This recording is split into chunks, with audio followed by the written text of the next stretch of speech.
Welcome, everyone, to Hidden Variables. And today we have the first duo on the show and two of my favorite people on the planet, Borges and Marquise Williams from the Quantum Ladder podcast. To give you a little bit of information about this dynamic duo, Louis is a science researcher, speaker, and enthusiast. He brings a fact-based approach to his research and has interviewed some of the biggest names in the field of science, astronomy, and medicine. Louis is the former producer and co-host of UAP STUDIES Podcast. On this series, Louis is joined by co-host Marquise Williams to discuss amazing topics in science, technology, astronomy, and physics. Louis is also a third-degree FreeMason, a 32nd degree Scottish Rite Mason, and members of the York Rite and Cryptic Rite and the Knights Templar of Canada, something I did not know till just recently, Louis. Wow. Yep. Marquise Williams is a visionary researcher, voice actor, eloquent speaker, and compelling writer with a deep passion for the future and philosophical underpinnings that shape it. While not a science or philosopher by title, Marquise delves into the realms of futuristic science, technology, drawing inspiration from the Kardashev scale, the insights of pioneering visionaries. His voice has the power to transport listeners to imagined worlds. His writings provoke thought, and his speeches resonate with those curious about humanity's potential. Guided by philosophical principles, Marquise contemplates the trajectory of humanity, always seeking to understand what lies beyond the horizon.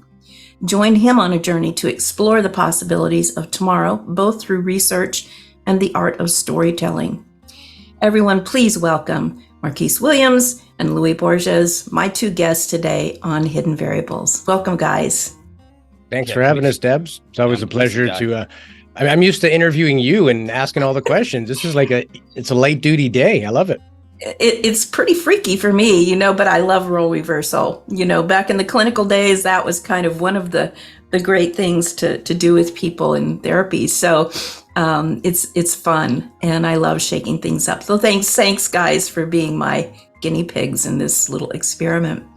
But so we've kind of given everyone a little bit of, just an overview of who you guys are to the public world. But I want to know who you guys really are. I want people to see your hearts because they're very big and they're very beautiful. Your hearts and your minds are some of the finest on the planet. And I'm so grateful to know both of you.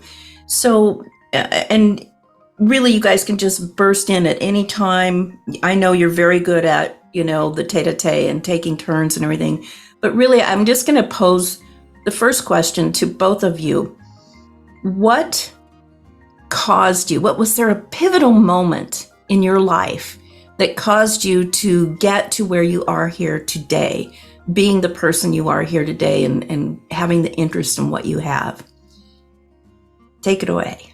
I would say it wouldn't be so much as a pivotal, person or experience or anything like that. I just think it's been gradual steps.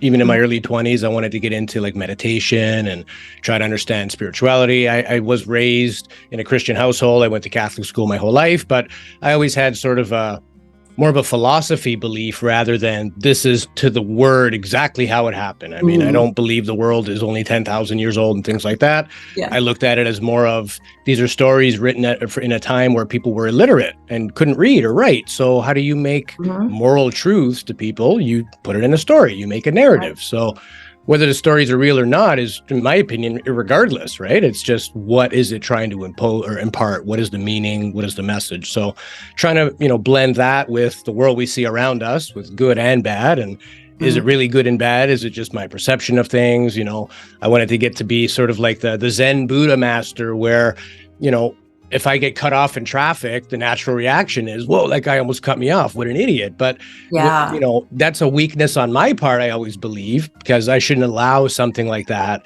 to totally take over my domain. So it's been gradual steps, little steps. There's nothing magic. I'm not like, a Tony Robbins guy where I'm like, I have the solution to lifelong happiness. No, it's a work in progress, always has been.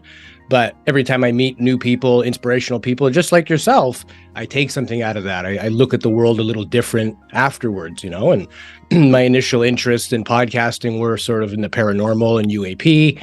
And then, you chat with Jacques Vallée and Gary Nolan and Richard Dolan and all these guys. And it's like, wow, my opinion of the phenomena changed after every single interview.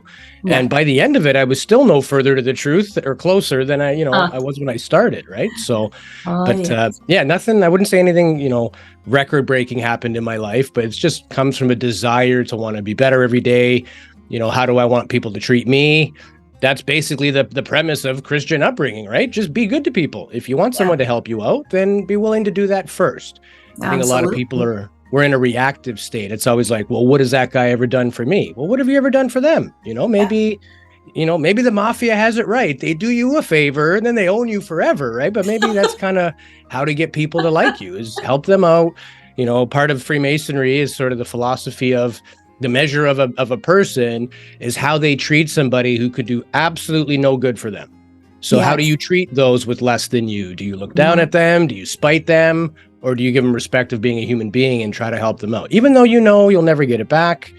I can honestly say I've lived my life. I've helped people that were sort of friends that I kind of knew one day something was going to happen. But even knowing so, I still offered that help because, I think we're only a few bad decisions or a few circumstances away from being those people ourselves, right? So, and then chatting with you and really understanding like the quantum level in terms of consciousness and things you can do and how you can use that as a therapy to help people. And then, I was along with you on your friendship with John Yost and, God rest his soul at this point. Yes. But that's what I think the meat of life is really made up of. It's the people you help.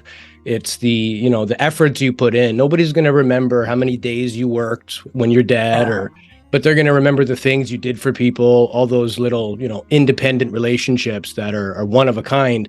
I think that's the real value of life, right? So that's why I love podcasting. I get to ask people, hey, what do you think about this? How do you make sense of it all? And then I usually take something out at the end of it too. So. Oh, that's so great. Well, yeah, thank you. And thanks for mentioning John, because I don't know if I've talked to you guys about it yet or not, but he just, for those of you who don't know, my friend John Yost, the filmmaker, passed away recently, and he hasn't left me alone since. he's constantly visiting and in my mind, in my heart, and he's like a guide now.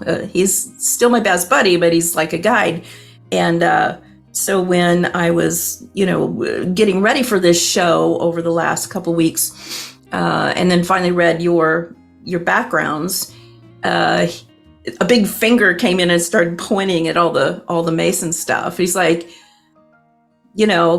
because he was. Oh, I didn't know. What was he? 33rd degree in both of those, the Scottish Rite and the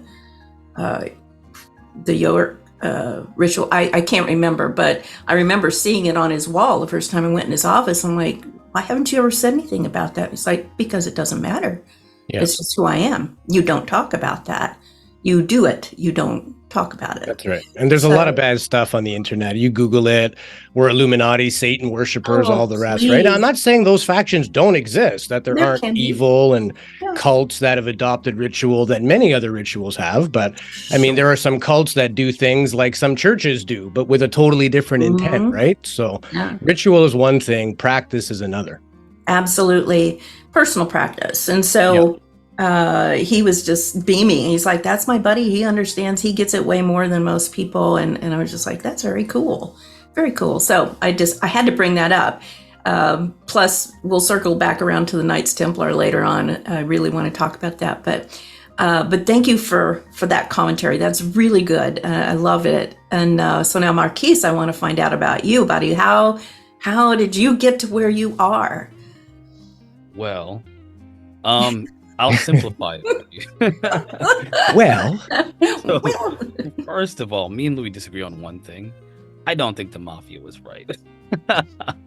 I kid. So the idea that you do something for someone There's a book that I read called The 7 Habits of Highly Effective People. Mm-hmm. And in that book, one of them, there's a concept that I never forget. It is the idea of investing in someone's emotional bank account. And even though it's not I don't think of it as transactional. I do think it's a relevant analogy when it comes to how people respond to you and your presence around them and the things they do. So that's a great point that he brought up, and I want to kind of double down on that. It is entirely true that when you do something for someone, there is somewhat of an unspoken, connection that you develop. They get stronger the more that you invest. Mm-hmm. I also believe, alternatively, that you can invest in a more emotional aspect. I think there are so many things you can do conversationally that people don't recognize on the surface, but subconsciously they recognize, and something within them recognizes that there's an investment being made, and they respond accordingly. It's harder for people to recognize that, and I think people need to pay more attention to how people take that emotional, that they invest that emotional energy into others. It takes a lot more to do that than it does to do something. It's easier to give someone $5, $100. Yeah. Yes. It's easy to now, given your financial situation, of course, it's easy to, maybe do a laborious task for someone, but it's very difficult when they're going through something and you have to stop and take a moment to feel what they feel and give them an empathetic moment of your time. I am 100% a believer in that. I think it kind of oozes through my personality that emotionally I invest a ton into people, but I think that there obviously needs to be a balance. Something that I'm learning from Louis, by the way. Louis is teaching me a lot, but he's a very knowledgeable guy, and he teaches me a lot. But let's just to kind of double down on that topic. But my beginning was actually when my father passed away. I was about 13 or 14, and when he passed away, I was a very popular person in school where I lived, but I'd never realized how alone I was until my dad passed, and I was different. And not one person recognized, all my friends, as popular as I was, not one person asked me if I was okay. Not one. Oh. And not only that, full disclosure, my mother was struggling with an addiction. Her then husband did not like me at all. I was homeless on several occasions as a child, to the point where my neighbor took care of me because I couldn't live in my own home because of my mom's husband. So there's a lot of bad things happening when I was a young child at the time that my father passed, and the loneliness I felt was from a stranger. I'm sorry, the connectedness I felt was from a stranger. Everyone that was supposed to know me, everyone that has known me, gave me nothing. They invested nothing in me, and I realized that I was bankrupt. I was bankrupt of love, true love from anyone. And when he passed, I thought, what? This can't be all there is. This can't be it. There has to be something more. There's a lot of people that are saying, oh, there's all this love that they feel for others, and they believe in compassion, and they believe in, giving. And Louis kind of brought up the idea of religions having these proclamations that, we're all about love and this togetherness and so forth. But there was nothing that was shown by anyone but strangers, unreligious, non-church going strangers, heathens, if you will. So heathens showed me love, and I say that in jest. Yeah. And that was what began my journey to discover whether or not there's more to life than just this, what we see, what we experience, the predominant thing. And is my father dead, or is he somewhere else? And it is only a belief that I have that he is somewhere else. I can't prove that. There is science to suggest that the consciousness that we have, the thing that we call a soul, exists afterwards. Bigelow Institute actually does research on that. We can talk about that at some point if you want. Yeah. So I do believe that there's at least some kind of a notion of an afterlife of some kind, and it all began then for me. So wow, man, that's some heavy stuff for a kid too. I mean, yeah, it makes me wonder if all kids who are in that type of a circumstance go through that, or are you statistical anomaly? Are you on fast track? Because it took me years and years to get to even a smidge of where you are on that. And, and I had all kinds of things happen when I was a kid and in my life. We all do, but that's some really heavy stuff. And come out on the top of that and love people like you do and care for people like you do. It's just impressive. I've seen it go other ways. So good. Yeah. So thank you. Well, the Quantum Ladder, your show, you guys crafted this show a special way so that you could get these types of discussions going in the open. The things that you were just talking about, both of you, are things that we hear a lot of surface stuff about, and we hear a lot of proselytizing about, like from religious organizations or from big science or whatever. But I love when real people get down to the nitty-gritty and start talking about their findings, their personal findings, and how it relates to what these big findings are. So Louis, in your case, you come at it more from the science and technology part, but I know you, and you're not all that. You're also, just like Marquis, you love people, you love life. What is what's the overarching design or desire of this show that you're trying to get out for people?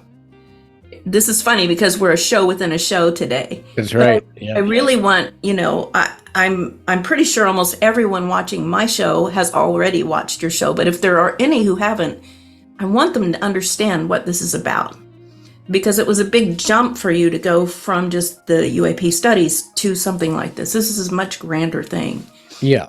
Yeah, I mean, we talked about aliens for 2.5 years, and we had over 2 million views and all that, and it was all great. But Amazing. My curiosity is a lot deeper than just UAP and aliens. I was a science major, I was a med student, and then I realized didn't want to become a doctor and go to school for 13 years and basically just deal with sickness and death all day. It kind of depressed me, right? So, right. So it was a jump.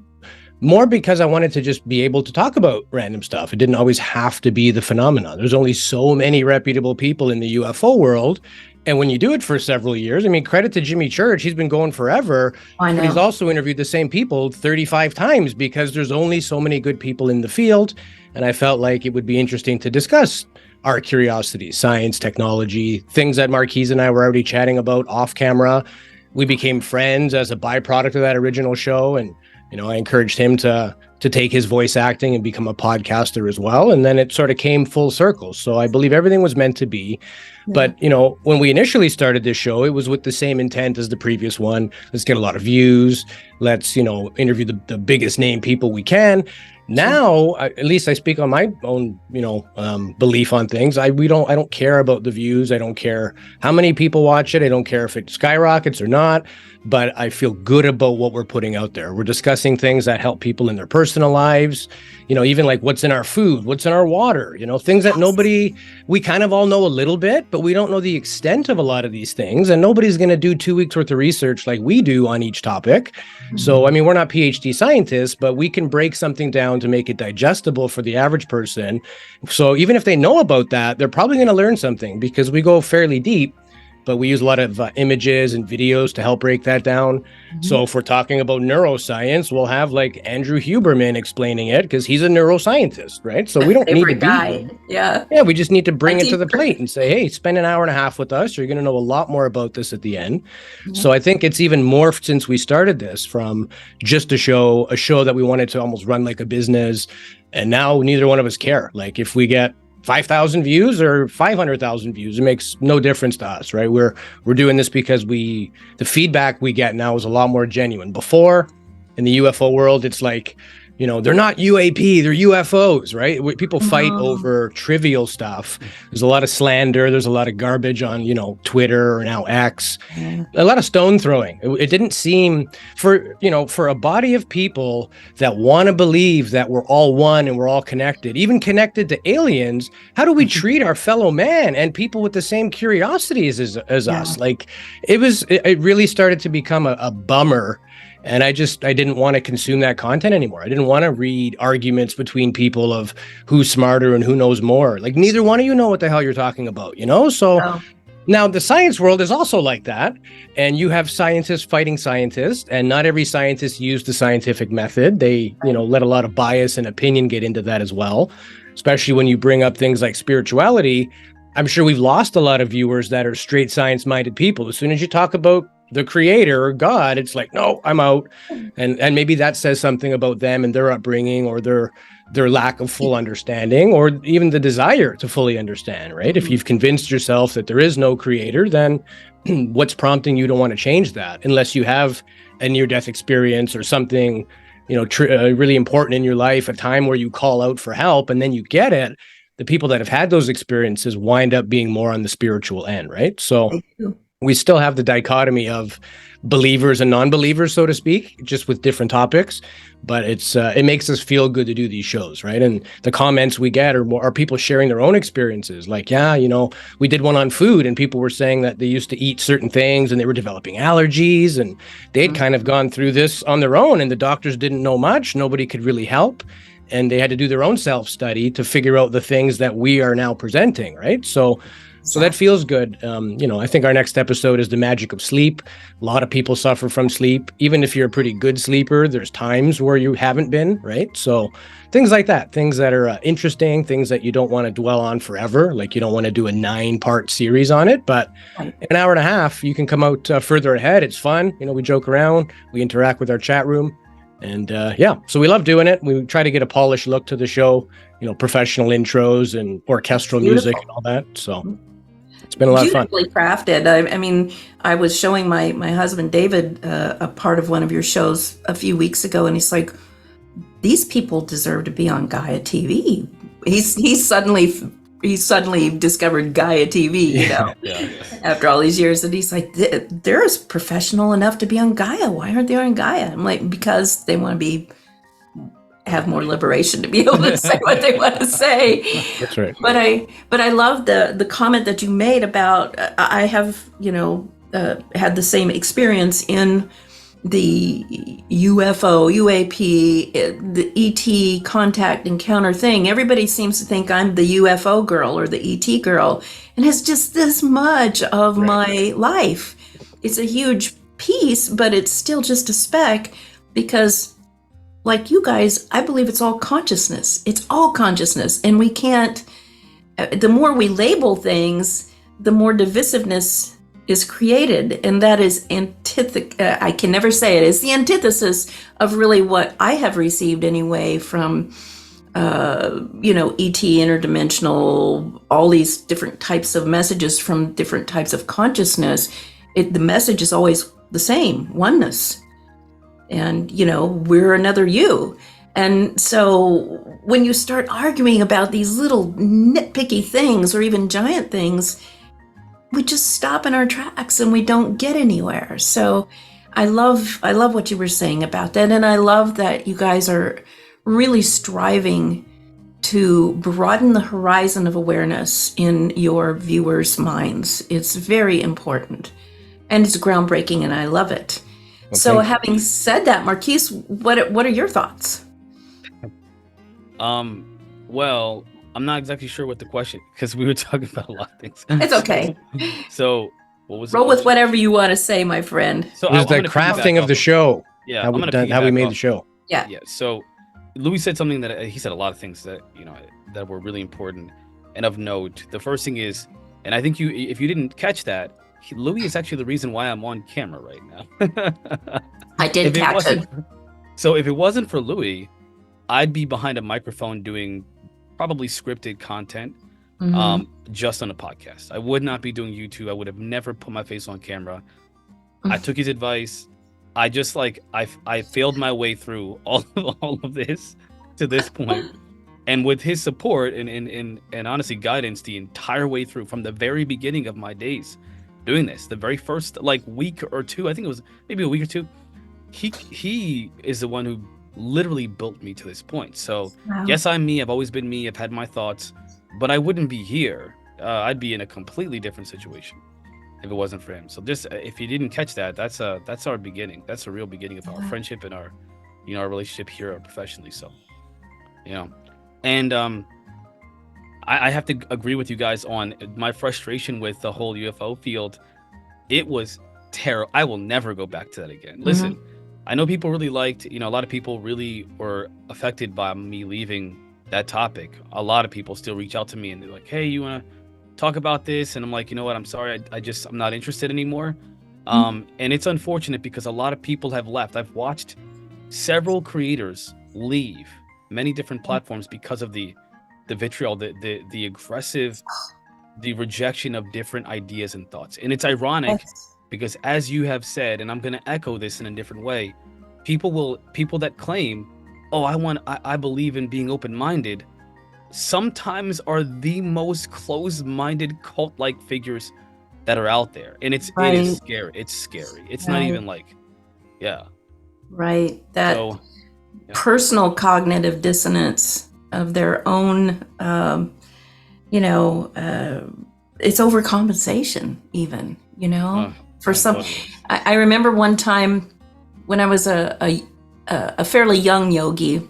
I've been a yogi most of my life, but I can remember visiting with my guru one time, who was my spiritual teacher, and I was just like, we've got to get more people in the classroom. We've got to spread yoga. We've got to get people to do more than just poses, blah, blah, blah, blah, blah. And he just sat there and he kind of giggled. He giggles a lot. He's real quiet and he giggles. And I said, did I say something funny? And he said, I've always thought that the more evangelistic a person is about something in their speech, the less they believe it's true. And I went, ouch. Oh, ouch, that hurts. And he's like, what about your practice do you not feel strong in? Why are you constantly trying to convince people that it is the thing when there is no the thing? Well, there's something, but we just don't know what it is. Like, that's a conglomerate of all the things, so isn't it? I agree 100% with, and you mentioned that too about this, essentially not necessarily a collective consciousness, but a universal consciousness, something that connects us all, a thread that connects us all. I mean, you can say, so to take this from an analytical perspective, we are different than plants. Plants are different than other plants. You can eat a vegetable like a carrot, but you shouldn't eat a poisonous mushroom. You can eat a hallucinogenic mushroom, but there are some others that you shouldn't eat. There are differences that are notable for your survival, but ultimately, when you look at the base of it all, there is a clear connection between all things. There's a symbiotic relationship between literally all things. Everything is dependent upon everything else in some way. And I think that it's important for us to recognize that without that perspective, we will always live in chaos and feel disconnected, and there will always be an excess amount of suffering that I think is just unnecessary. I mean, we are creating our own suffering by not recognizing our symbiotic relationship with all things. So I'm with you. Wow. Yeah, I liken that to a drowning person, and you jump in the water to try to save them, and they literally are struggling, so much that they're hindering your ability to save them. Well, I liken it to actually the psychology example of a guy who's like cutting off. This is more analogous for me. I feel like people are like sawing off the tree limb they're sitting on, just to spite the guy below them. Like, I want to drop this limb on him because I don't like. And then it's like, you're gonna fall too. You just yes, you'll hurt him, but you're gonna be hurt too. And that's how I feel like the world is in that position, mostly. It is. What do you two think about that concept? Like, how do we get the human species past that? That is our stumbling block every single time.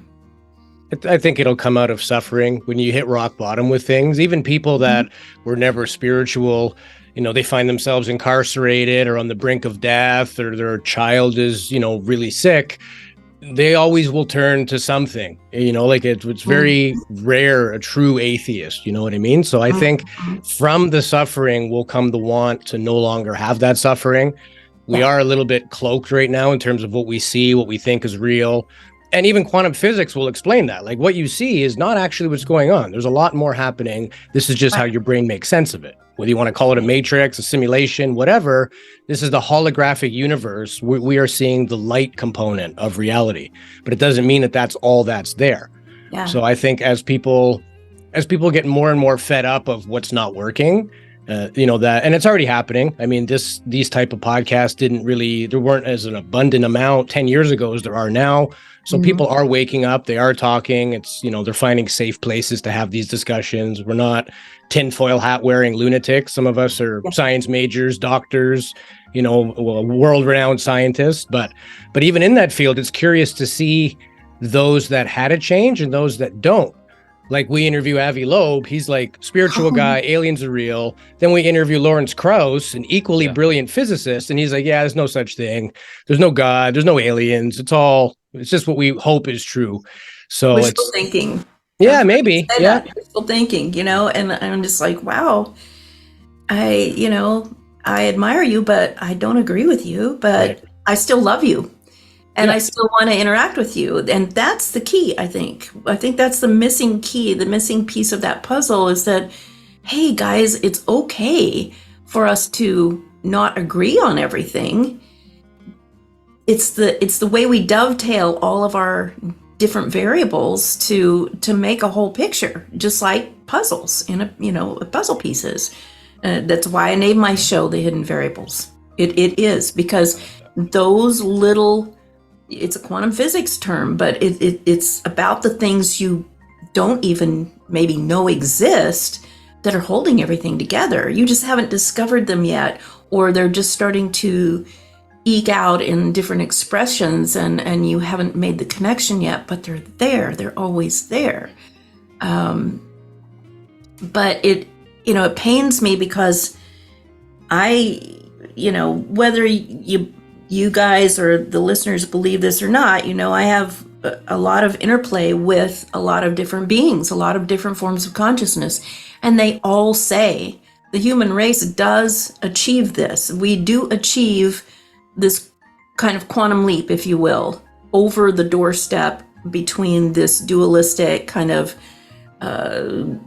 low vibrational, emotional world to something much finer and much more coherent, more, where everyone is accepting of everyone else and you're figuring out how can I use that person's diversity from what I am?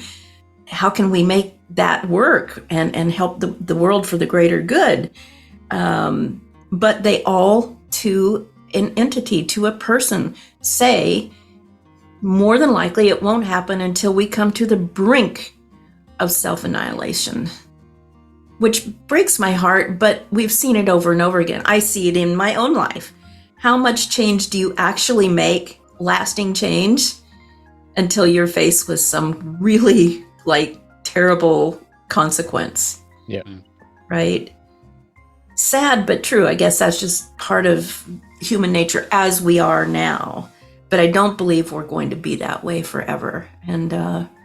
And it's because of people like you two, having these conversations daily with people who agree and don't agree with you, that I think we're going to have people start really pondering this and thinking about it in their own lives. And I'm grateful. So, you were talking a little bit ago about the food and the, oh my gosh, the degradation of our food sources and everything. And now you're very passionate about water. People just take water for granted and they drink it and they don't even know what they're putting in their bodies. And when you find out the truth, unless you're living up on a glacier somewhere, and even that's being compromised now, melting. You're not safe from any of it. Now, I don't want to put fear in people's hearts, but I'm just like, you have to start paying attention to some of these things or you're not going to have a very good experience, Yeah, and it's hard to quantify things that don't make you sick overnight. So some people would argue that, well, I've been drinking tap water. My grandfather drank tap water and he lived to be 100. So that's all BS. But the level of contamination 80 years ago was different. The types of things that were considered pollution, there's compounds now that didn't exist back then. Yeah. And we're literally witnessing the decay and life cycle of plastic. So at first we were like, yeah, plastics aren't a big thing. And then we're like, wait a minute, they're going to sit in the landfill for 100 or 1,000 years. And then, they're like, well, these things are breaking down into like smaller pieces, microplastics getting in the ocean. Now they're like, it's turning into nanoparticles, which nobody can filter at that nano level. Well, they can, but the cost is so prohibitive that there's no municipal water systems in North America filtering at the nano level. They run it through a bunch of screens, very similar to like reverse osmosis, different types of medium. They use UV lights to kill things, mechanical separation, then they load it with chlorine to kill whatever's left, and fluoride.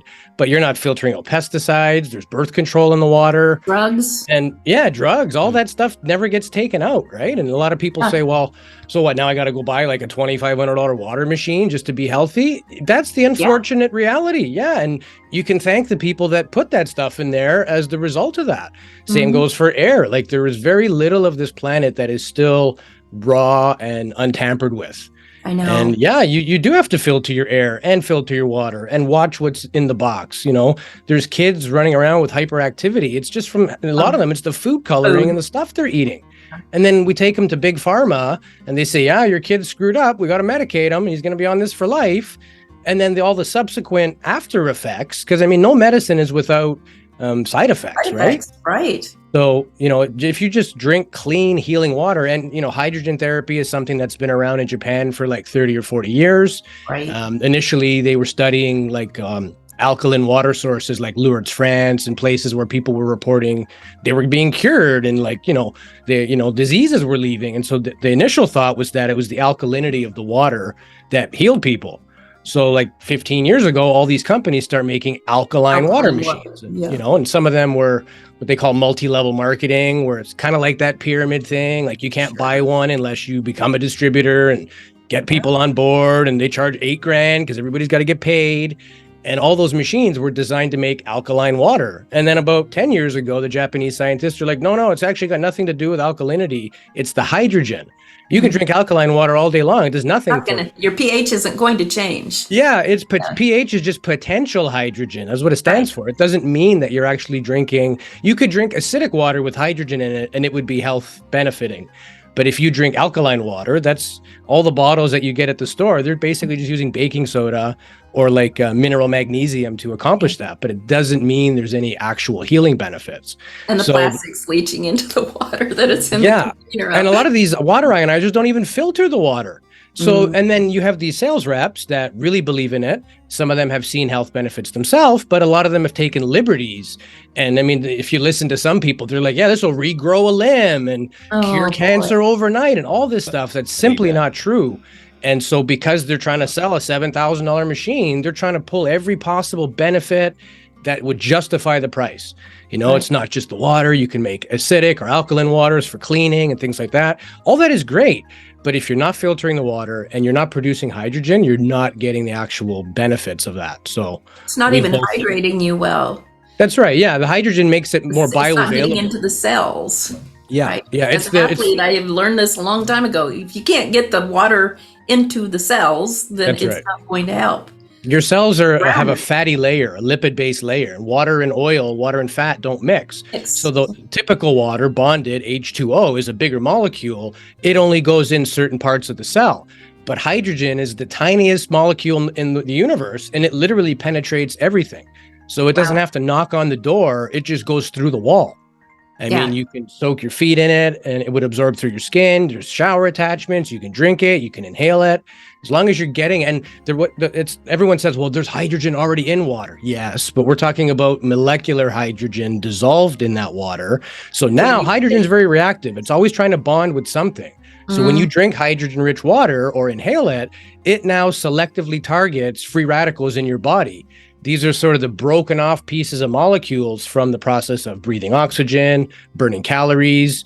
You get hydroxyl, superoxide, lactic acid, things like that. They have a neutral charge, so your body cannot rid them. And then you put in something with a charge like hydrogen, it's going to bond with those things and neutralize them, right? So there's more and more coming to the table. I think they said there's something like over 200 disease models now. And This is being done from like doctors that aren't selling water machines or hydrogen products. They're just studying the benefits. But I think 2,000 papers and 200 diseases that have shown actual benefit from hydrogen therapy. So take a look, do your research. The Molecular and Hydrogen Institute, I think it's molecularhydrogeninstitute.com. That's my recommendation for the only legitimate source of real info, because a lot of these other people out there creating content also sell machines. So I'm not saying that they're slanting. Some of them flat out are. They're just making it up. They're making their product seem like it's better than everybody else's. But get your information from a non-biased a third party. And if you do invest in a machine, make sure it's been third-party tested, so you don't just have to take, the company's word for it. Some of these machines are expensive, right? So right. I think that goes without saying for almost everything. All of the things that people are really stressed out about now, especially their health. If someone's trying to sell you something, go a little deeper and look to see where the research comes from and how it's tied to money. Yep. Everything has to have money to pay for it. I mean, we can't do research without money, but is the person who's talking to you about this food supplement selling food supplements? Mm-hmm. And not that that's a bad thing, but maybe go a little further out, radiate your research out. And I love that's what you guys do. You don't just pick something that sounds great, whether it's about water or it's about the nature of the universe, and you just, give this one little bird's eye view. You do extensive research. I don't know very many other broadcasters who do as deep research as you do on every single show. So Marquise, you wanted to say something a second ago. Let's get you back in on this conversation. I don't remember. I had a lot of thoughts. There were so many thoughts that I've had. I mean, you guys are really like having a great conversation. Honestly, I have a bunch of stuff that I've written down, but the conversation is evolving. So I'm not even sure if I should even mention some of the stuff that I have typed up here on the side. Yeah, no, pick anything. We don't have to stick. I mean, I just brought up the water because it's something that I'm concerned with right now. And you guys have been talking about it. So it was interesting to me, but there's so much in that noggin underneath that little cap. So I mean, I've been, if you haven't seen me, I've been typing away here. Yes. There are so many things that I wanted to say. I'm going to try to condense. And then we'll move on. I'll move on to the recent part of your conversation. The first thing is that you were mentioning earlier, and Louis mentioned this previously in one of the parts of our conversation, that suffering is essential to getting to that precipice, which is what you were mentioning is the point at which we will change, right? When we're faced with a wall of reality, and we have nowhere else to go but forward, and you can't. We either stay here and don't make it, or we push through. Right. And that that is believed to be the point at which we'll change. But I am of the persuasion that if we don't figure it out before then, we will not make it. I do not want to be pessimistic, but there are a couple of things that I thought about this idea, and it actually is what gives me the greatest backlash in the community, the UFO, paranormal community, and that is the idea that there are, I believe, it appears to be that there are sinister forces, some of which are not human, in my opinion, that are against humanity as a whole, getting to the point that we're talking about. I think there are other forces that are doing the exact opposite. They're trying to help us, but they're more non-interventionalist in reality than the ones that are involved, I think, directly with human affairs. Mm-hmm. And so the idea that we're just this terrible race of beings that just is hell-bent on chaos and destruction, that's not what I see. I see us as a much more compassionate and thoughtful race. I mean, think about how much we've developed over time, but there seems to be something lingering right on the peripheral of humanity, keeping us on a path towards this destructive nature. And so and also in these belief systems that are so antithetical, as you were saying earlier, to what is inherent in us, that I know is inherent in all of us, that we want something better for our children, or the offspring that we have. The greatest and most focused that we are on, that we think about, is about the next generation. We're always talking about that. We're focused on that. Every human is almost by design, geared towards the survival and the thriving of the next generation of us. So the idea that we want to make it worse, it just doesn't it makes no sense. But there seems to be something that's doing that. Now, again, I'm not going to get too into that, but that is essentially where I see a great divide in the community, where there's some that believe that there's everything is benevolent, and it's all here to save us, and everything is good. Then there are some of us who are more realistic and think there's more than just one type of influence in the universe, and without one there isn't the other. They just coexist in this reality. But then there's the other conversation you had about, you were talking about there's a scene in The Day the Earth Stood Still, one of my favorite movies. I have many favorite Mine movies too. and books. It's awesome. Where the alien, Cloud 2, the main character, he meets one of the world's leading physicists or mathematicians, and they have a conversation about what's in store for humanity. Mm-hmm. And the scientist makes an appeal, because I don't want to give it away, but there is an impending cataclysm Situation. Yes. Yeah. That the world that is facing. And he says, it is at the precipice that we face, that we make our greatest change. And I hope that's the case, because I think we're leading up to that precipice. I mean, you talked about we're talking about these glaciers that are melting. Yes. Some of them are there's now a study. There's these scientists that were discovering fish and different aquatic life forms that are just dying. They're experiencing some very strange behaviors. They're dying in their different forms, not just whales that are beaching, but they're just spinning in circles from something that they can't determine that they're dying from.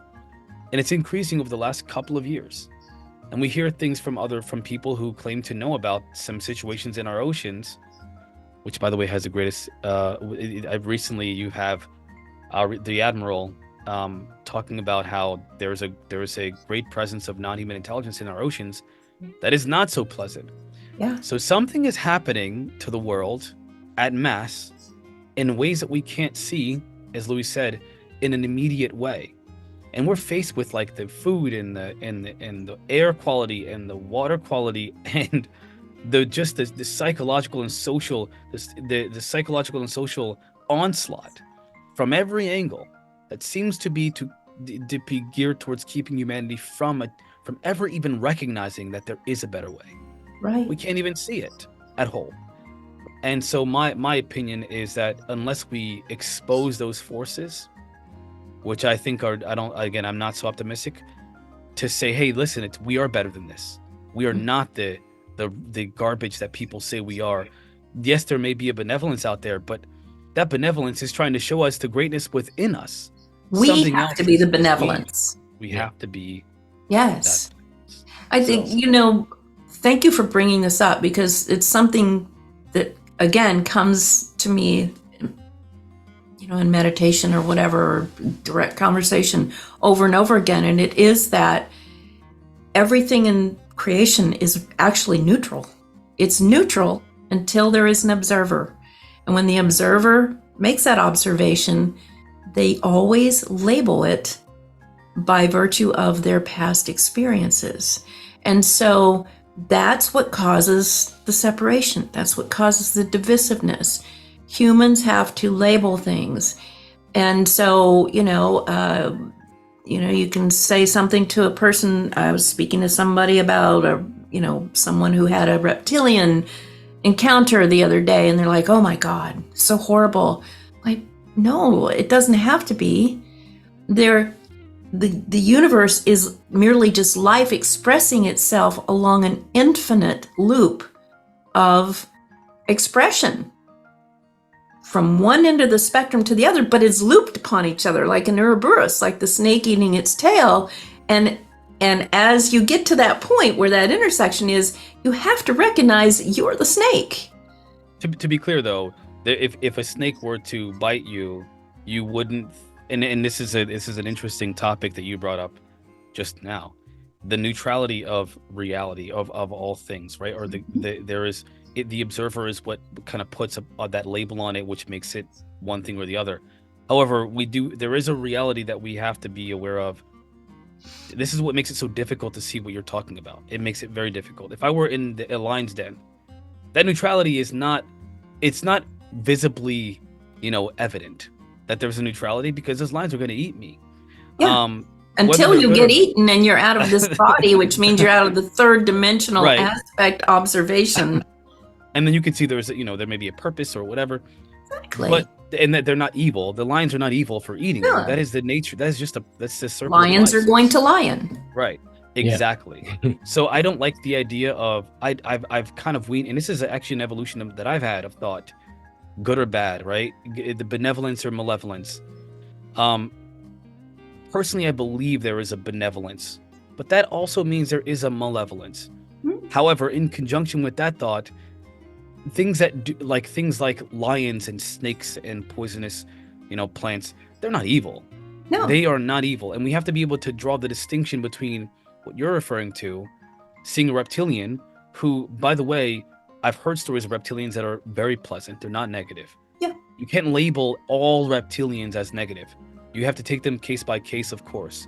If you hear about a person that sees reptilians literally eating body parts in an underground facility, probably not a benevolent race, or a benevolent faction or whatever, but you don't label all from our viewpoint.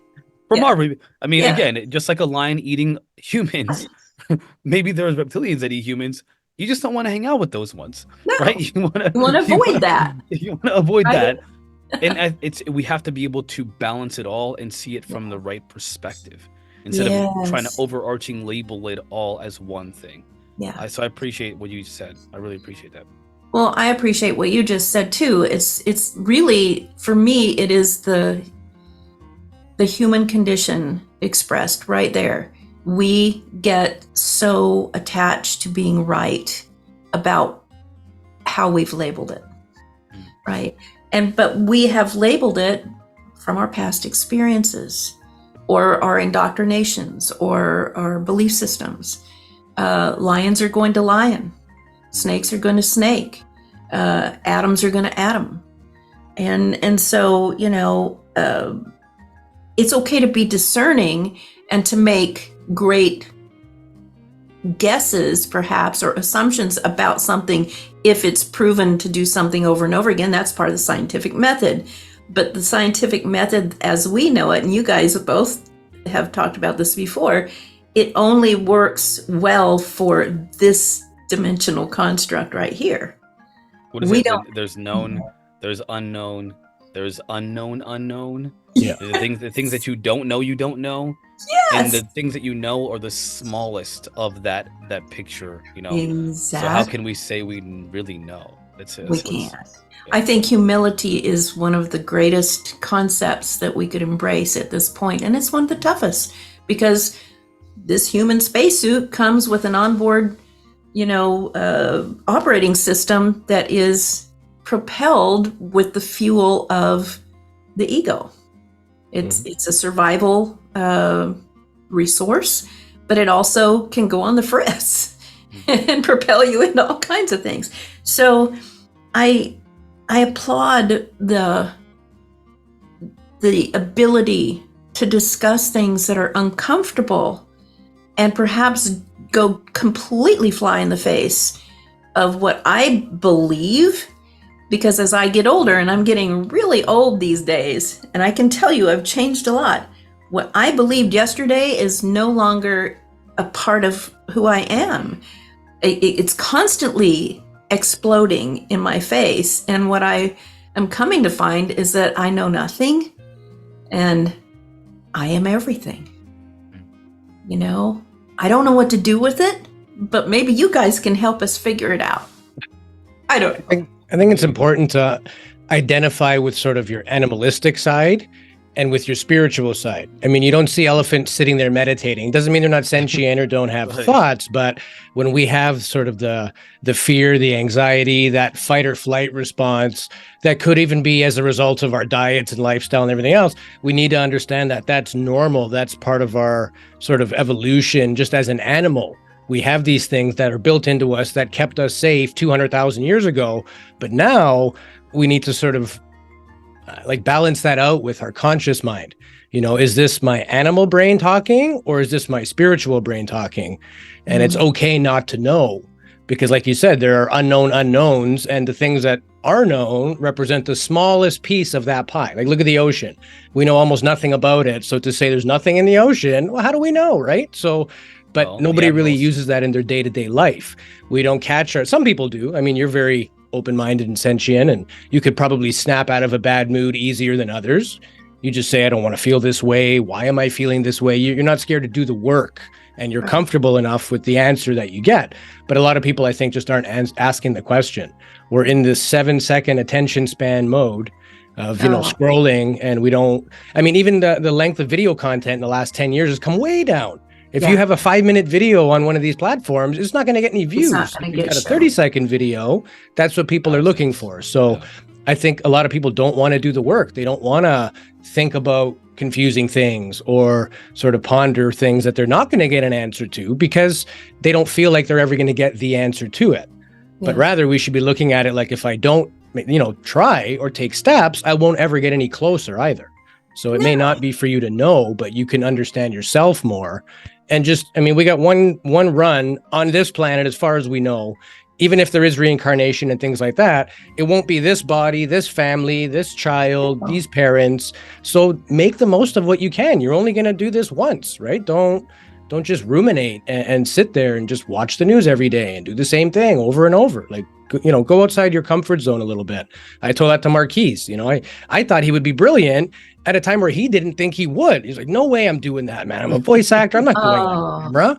But I told him, like, you'd be great. You should do that. And he did. So good for him. That's the kind of proactive steps all I of think. us. Yeah, we all need to do. Even if it's just a hobby, it's something that you were scared of, unfamiliar with, but you mustered up the courage and you did it, and you're better as a result. And I think those examples are in so many things in life. Just do it. Like, it's the Nike theme, right? Just do it. Why are we afraid? Because we have been ingrained from birth that to fear death. That is the biggest fear, no matter what. Fear death. And having, you just had Mindy on talking about near-death experiences. I've had two. I can tell you there is no death. I can absolutely tell you from my perspective, from my experience. Your experience might be different. I know now there is no death. So I am not afraid hardly ever of anything. I've always been pretty experimental and intrepid. I've always been kind of an extreme athlete and all these other interests. But I can tell you it's because at some part of this life, I came to realize the unknown, even though it's frightening as hell sometimes, is where the magic happens. It is that blank slate where you can create from. And if you don't ever go there, even in just, pondering, you're not going to change. You're not going to create anything new. So what's the point? Homeostasis is, I think, a lie. You can have a singularity that is homeostatic, but only for so long, and then something happens, right? So why, some people might be comfortable with that, and that's okay. But I think eventually, maybe not even in a lifetime, but I believe, as you guys know, we live infinite lifetimes. I think we live every lifetime. I think I'm Marquise. I think I'm Louis. I think I'm the reptilian. I think I'm the one. Yeah, the law of one. I think I'm, everyone. And, but I'm focused on this little speck of me now, looking out of this visor and saying, oh, there's another piece over here. I'm going to go talk to that one and see what it knows, and talk to that one and see what it knows. And we can very quickly lose our concept of the fact that we're talking to ourselves. We're just looking at it all from different points of perspective of the hologram. So The internal dialogue. Are we nice to ourselves? Are we self-loathing? Do we, are we our biggest critic, or are we encouraging? Are we loving ourselves? You can't love somebody else if you can't muster that love up within yourself first. You don't have it to give if you don't have it in the first place, right? And you mentioned homeostasis. Nothing in the universe has ever been static, ever, not even for a microsecond. If you were to see an illustration of your cells reproducing daily, your gut health, your bacteria, even us, we think we're an eye. You're like a billion creatures when you add up all the cells, and they have different DNA. Like, you have animals living in your body. We are not one. Right. So the thought that we are separate from things, and that's kind of like the Buddhist philosophy. The reason we suffer is we feel disconnected from that which we don't have. So you say, I want that car, I want that house, and you feel pain and you feel distance from that. But that's because you're apportioning value to things that you shouldn't be. You already have everything you need. You are already perfect. It's the belief that you're not perfect that keeps you the law of attraction, right? It keeps giving you more of the same.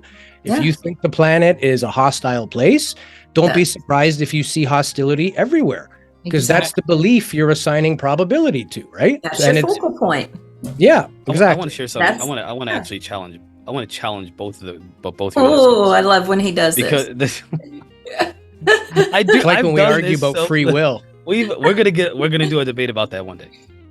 So this is gonna give everyone, and I do occasionally. There's an insight that I give by accident, but I'm gonna do this on purpose. I once wrote a piece, and I voiced a piece about a little girl who was very well off, and she had pretty much everything that she could ever want. She had a family. Both her parents were in her life. She knew nothing but tea parties, family get-togethers, and her dolls and stuff like that. It was she had a very, very lavish life. But in contrast, there was a boy that lived in a third world country that was in his situation. He was surrounded by rubble, destruction, death, and I was trying to show how she had gotten a letter from him by happenstance, which had brought her whole world to a halt, and she developed a level of empathy that no one around her could have, because they were all experiencing nothing but happiness and joy. They got what they wanted in life, and therefore they couldn't see the pain that someone else was experiencing just across the river, right? And this boy and his brother, there was just a vision of their life. And when I see the world, I see those two things, and I think that we cannot sit where the little girl, she's not her, but her family was sitting, where they were all they did not like or understand where she was coming from. Why would she stop enjoying herself? She is not the little boy who's experiencing the what he was experiencing. She doesn't see the death and destruction that he does on a daily basis. She doesn't have to be a refugee, or in his case, someone who was on the brink of being blown to pieces, charred. And in the level of devastation, chaos, and in some cases malicious intent towards certain people in this world, it is, in my opinion, always visible. And I think that our perspective should at least include those people in our thought, in our conversation, as much as possible. So when I think about how we should see things, yes, I do agree. We do need to see things the way that you 100%, because I'm with you on that, but not without, in conjunction with, the recognition that there are people that aren't just suffering from a misunderstanding and no offense, but at a traffic stop, right? They are suffering from true anguish that no one is even looking at, and it really bothers me. It drives me insane. Me too. Because all I can think about is those kids and those people that are experiencing that. While I'm experiencing slow internet speed sometimes, as Louis is well aware of. It's just first world problems. World problems. It is. I will never accept that we shouldn't include those in our thoughts in No. every conversation. And I will always bring up, yes, we are all one, but we don't experience it. We don't experience it that way. And so unless we show that love, not just for those that are experiencing, a little stress here or there, for those who are experiencing true anguish, then we'll never get anywhere. There are two things that I think we need to begin to change the world. We need to have awareness and empathy. That is the beginning of change. Yeah, I agree with you. Well, you just told the story of Siddhartha, the Bodhisattva, the Buddha. Yeah. It's the same story over and over again. This privileged person finally having their eyes open. And I could speak to something like that, but I hesitate because I have this other part of my life that I live that most people don't know about. And it is that kind of going behind the veil, behind the curtain, and working with these people. I have my whole life. And, but I'm not going to say much about it other than if all of us don't do that, and to some degree, I'm not saying I'm right or you're right, but if each of us does not reach out and help our brothers and sisters who are in the lowest of low circumstances, Yes. nothing's going to change. We can all sit here day after day and pat each other on the back about all these discoveries and the things we're doing and, how great we are. But if you walk out your door and there's a person dying of hypothermia and starvation sitting outside on the sidewalk and you don't do anything about it, you're a hypocrite and you're not helping one whit. So I don't know how to do it globally. And so what I try to say to people, because I get people every week coming to me saying, because people are waking up and seeing things, and they're like, how can you say that we're becoming more enlightened and everything when this is right outside my door or right across the ocean? And I say, you have to start from right here and move out. You do it with yourself first. Louis, you were speaking about that. You have to love yourself very deeply first and care for yourself. And then you move out. Your family, your immediate neighbors, your community. It's easier to start where you are with the people who are closest in proximity. It's okay to send millions of dollars to another country to help the poor, but are you even going to, is it even going to get to them?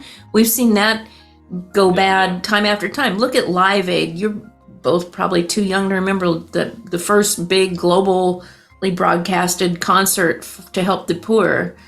But I was there live. I watched it, and everybody worked and got billions of dollars in food and water and everything to send to these poor people.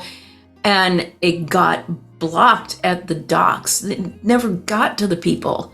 It was taken away by bureaucracy. So I believe it's, at least this is from me, I think it's helpful to start. If you don't know where to start, you don't know how to overcome it, start from the bullseye and work your way out and just do what you can. Just do what you can, even if it's just handing out blankets in the wintertime to the people around you, I think it doesn't even remember it. In my opinion, honestly, and I'm actually glad I didn't even think of even saying what you like. This is a great idea because, and I think it's a great perspective. Even if you just are there for someone, when in the moment that you recognize they need someone, that is all you need to do. You don't even have to give a blanket or give food or give even money. Spiritual pain. Yes, just to be there with them. Just be there. Be present with someone. There was and it really quickly, I'm sorry to give another story, but there was a situation where there were two people that were having a struggle. One of them put their struggle aside for the other person so that they could be there for them. Wow. And they overcame that struggle. Ultimately, they would have overcome it anyway, but having someone there changed their entire perspective about life. When they felt like someone loved them, someone was there for them when they needed, they could then at least understand how important that is. Yes. And then they paid it forward. Yes. It's you don't even have So to do simple. anything. Just be there. Just be that person for a moment, please. Like, empathy. Radical empathy. There's actually science that says that that's good for you. Your immune system is boosted even by a simple kindness, holding a door for. So if let's just take an example of a little kid holding a door for an older person, right? The little kid is doing something good. He's going to feel good. He was raised that it's good to be like that. The little old man or woman is going to feel really nice because here's this polite young boy holding the door. And they've done studies where they've tested immune system levels. The immune system is actually strengthened by both the person doing the act, the recipient, and even a witness. Even if you see that, you're going to go, wow, isn't that nice? Look at that little boy holding the door. Your immune system is boosted from that as well. So the energy of that is so strong that one act of kindness cancels out a whole lot of darkness. You know what I mean? So Marquise's point, you don't have to give away money you don't have or volunteer unless that's your calling and you feel that you can actually make an impact. But it could just be being nice to somebody, you know, letting the little old lady have a seat on the bus. Like, common sense and manners have seemed to go out the window. Maybe that's just my opinion, but I definitely see a decay in that area.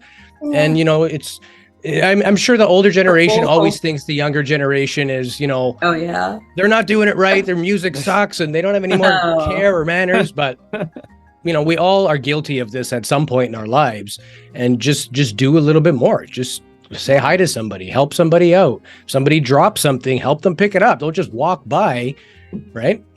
Have you ever just seen somebody that you don't know, or maybe you do, just sitting in anguish and just sat down beside them? You don't say anything, you don't touch them, you don't do anything. You sit beside them and you stay there until their energy changes. As long as you're just sitting there and letting them know that you're sitting there because you want to be with them, to be there in support. Holding space is what the New Age people call it. But, you know, holding that energetic space, everything shifts often. Go ahead. This is so great. This is one of my favorite parts of this whole conversation, because I'm really passionate about how we treat each other. There was a person that came to my work, and normally there, you know, when there's an interaction between, one of my representatives and a customer, it's very transactional. But I always build a connection with someone. Right. And by the end of this conversation, and this happens often with me, this person I found out had cancer. They lost their sister about a week or two before the conversation we had. Their significant other was extremely ill, and they were just ready to just change their whole life to allow themselves to experience what they believe they deserved and their family deserved, to get rid of that workaholic mindset, right? Yeah. By the end of that conversation, she wanted to hug me, okay? And that was important to me, because in the beginning, she was hostile. Yeah. But all I did was listen, understand, and empathize. And that is, in those moments, I think, are the most important ones. The biggest impact you can have on someone is, this is what, tying into what Louis said and what you said, is when they are dishing out an onslaught onto you. You're stronger, especially emotionally, than you think you are. If you can withstand that and see that there's pain there, you may be the thing that changes that person forever, or just what they need in that moment. And you said this, and I absolutely love this. There's a scene in the movie The Watchmen. You wouldn't think that this is relevant, where they show an alternate history of, like, the Nazis and so forth. Right. And in America, there's resistance by these hippies who are in this scene. There's like a very small couple seconds where a woman is walking up to a line of soldiers, and there's protesters on one side, soldiers and police on the other side, and she's got a flower. That really happened. Right, but he's got a muzzle pointed at her and the protesters. She puts a flower on the muzzle, and they they slaughter the protesters. Oh my God. People were watching. And that sacrifice, there was a man who recently burned himself alive. And in his last words, I can't remember I don't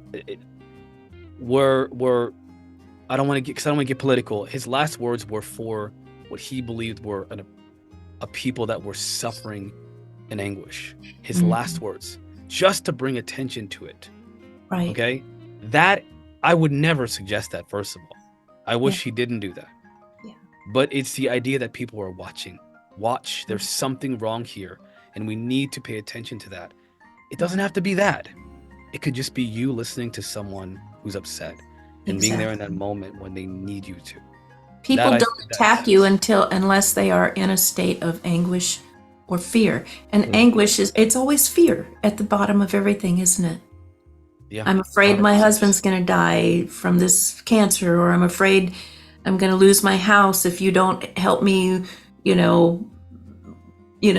reassign my mortgage, or, they're afraid. And so they come out, they come at you, especially I love customer service people, because the really good ones do what you just said. They listen, they empathize, and they flip the energy, because people who are in dire straits feel like they are unseen and unheard, and that they're not valued. If we could just make it our practice to let people know that they're valued, like sincerely valued, and being seen and heard by another human being, our world would change rapidly. I know it would. Maybe not. It's my greatest prayer, though. I think you're right. I think there's a Bible, like the people, this is what bothers me about certain people who, Louis mentioned earlier about, like, they claim to be Christian. There's a verse, and I don't remember the exact words, but something to the effect, there's a turn the other cheek one, which is very common. But there's also an example of, like, I believe it was Jesus talking to people where he said something to the effect of, like, if a soldier, asks you to carry his pack for 1 mile, you carry it for 7. Yes. It's the endurance, and the endurance that you have, not just with people that you love, with your enemy. That's what truly defines a person, and what what you leave behind in this world. It's not just people that it's easy to love. No. What about those that literally hate and persecute or you? despised? Right. That's what matters. When I seen someone say, there's like, I've got to be careful with it, because I hate that there's things political. But if you look at people that don't necessarily live in your country, right? We live on a planet. Yeah. We live on a planet. This planet, by the way, has many creatures. We have taken the land of many other non-human intelligences on this planet. All of them. The idea that there are certain humans that live in that occupy a land, and they don't want anyone else to live on that land for whatever purpose, it boggles my freaking mind. What's even worse is when there is a refugee crisis in multiple locations all over the world, and we look at those people as the enemy. I know. But we call ourselves compassionate, empathetic, and sometimes even Christian. I don't get that. That's hypocrisy. It's cognitive dissonance at its utmost best. I'm right there with you. This is how I've lived my life. I came up through the civil rights movement. We had a cross burned on our own lawns by the Ku Klux Klan when I was a 9-year-old child. Wow. I could tell you many stories that brought me here. We don't have time for it, and it doesn't matter. What matters is, what I learned is, if you don't send love to the people who are despising you or trying to oppress you, nothing changes. And vice versa too, by the way. The guy that was engaging with Nazis, changing their minds. Yeah. Because they were hurting. These people were suffering, and they found something they latched onto. If you can't see that, these people are also suffering. Yeah. You're missing the picture. True. So and I apologize for my passion here, but I believe in radical compassion and radical empathy. I believe in that. I do too. I think that's where we're headed. I I just, but people are, it's easy to distract people when they're starving or unhappy or constantly sick or constantly poor. And so that's where this nefarious element that you're talking about on our planet, that's where it comes through. There are people, let's just call everybody people. There are people who strive to keep everything the way it is because it behooves them to do that. But they're frightened, or they wouldn't do that. They're frightened that they're not going to have enough, or of money, power, whatever. Yep. Right? So if we can send love to those people, and I get beat up by this all the time, but if we can just send unconditional love to those people as well, and demonstrate love to those people. Yes. Demonstrate it. I do believe we can start chipping away at it. But who knows? We might have a lot to work on. And guess what? From my perspective, and I get a lot of stuff about this too. If we all blow ourselves up, so what? We continue. We just start something else, and hopefully we learn something. Yeah. Well, we've done it before, I'm very sure. Yeah, that's just, yeah. So, but we've just run over, and I feel so bad because there's so much more I want to talk to you both about. We'll just have to have more conversations. That's all there is to it. We'll come back in the future. We like having these chats. I definitely, I wanted to talk about so many other things, but I love you both so much for what you're doing. I love you too, because you're awesome. You're amazing. You're an amazing person. Yeah, absolutely. Debs is one of our favorite people. Doing what you're doing is so important because you're literally voicing ideas for people maybe who will never go out and look for this information, but maybe they're at work and they're bored and they're filing or something and they're listening to something and it comes on and something you just said catches their consciousness. Yeah. It's important. And that's what I said. Just keep throwing darts at it. Just keep throwing darts at it. Love darts. If you change one person's life, it was still worth it at the end of the day, right? So holy moly, yes. So any final words, guys? For the moment? Just a big thank you for having us on. We'd love to have you back on our show again in the future, and we'd love to come back here. And anytime we're chatting or having these discussions, this is kind of like doing the work. You're opening your mind, you're getting other perspectives, you're finding compassion, you're sort of reevaluating, am I actually doing enough? Could I be doing more? Where do I kind of lie on the spectrum? So even just having these discussions, it's good. I think it's just as beneficial as meditating or, when you or lucid dreaming, where you just kind of let your mind go and wander. That's how you find things that you didn't know you liked, or you didn't know that you don't know much about, or, that's how you find new passions and things like that. So even if it's by accident or by chance that, you make a new friend, you both like aliens, great. Now you have somebody to chat with that about. And doing this in this world, and these shows create a community of people, the fans in the chat room and things like that, that can also share their own experiences. And, as long as everybody's being polite and you can agree to disagree. Marquise and I agree on 99% of stuff, but we're okay with the other 1%, because he makes valid points and I make valid points, right? There is no real right or wrong.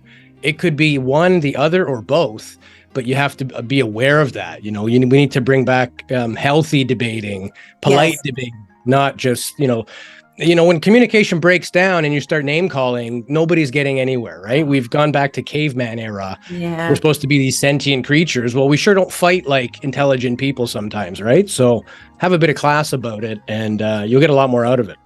I love it. Thank you. I did want to say this last thing, so everybody knows. If you're reaching out to me, and I keep saying this, I have been as active on Facebook. I want to let you know, me and my lady have 9 children. We were previously in relationships, so we also have the extended family, and there's a lot of activity in this home. It 7 days a week. Yeah. I can't answer everybody. I can't either. I try, but I can't. I can barely. Yeah, Louis knows this for sure. I have a full-time job, a part-time business, and a family. It is not easy for me to do anything. Anything. So it's not that I'm ignoring you, please, guys. Just understand, I have to devote some time to my children, especially because they're not getting a lot of that anymore, especially with now that I'm full-time, plus the part-time business. It's not easy. And then we do the podcast. Like Louis, if it wasn't for Louis, I couldn't do this. I could not do this. It's so. Well, and the children are our future, remember? So you got to pay attention to them. Yeah, 100%. We actually had his daughter on one of our Patreon episodes that we record after. So she started asking questions and watching Daddy on the show, and so I told him, like, let's get her on. We'll do it on the after show. And we interviewed her and asked her, like, what are your thoughts on these big existential questions? And even a little kid has their wits about them. Like, they get it. And she was saying stuff. I was like, holy cow, like, this girl is brilliant. And I'm learning from her. How old is your daughter, Marquise, the one that we interviewed? She's 12 now, and she's a huge reader. She reads a lot. Love it. So that was a lot of fun. She's always talking about things she learns from her books, and she's very insightful, which is my favorite things about her, is that she can read something and she sees the message. That's what I keep telling all of the kids. There's a message behind a lot of different things, especially what you see and you read and hear. You got to find the message. Find that. If you're going to watch a movie, what's the message? What is the producer trying to tell you? It's not just entertainment. Exactly. 100%. There's purpose in everything. You're a good dad. That's awesome. I hope I'm doing the right thing. Well, gents, thank you so much. I could speak to you for hours, as you know, but you need to get back to your kids and your wife, and everybody needs to get back to everything. But thank you so much. It's been such an honor, and thank you for giving up that time, both of you, to speak with me and be on my little show. It is a tiny little show right now, but I hope that it starts to grow. And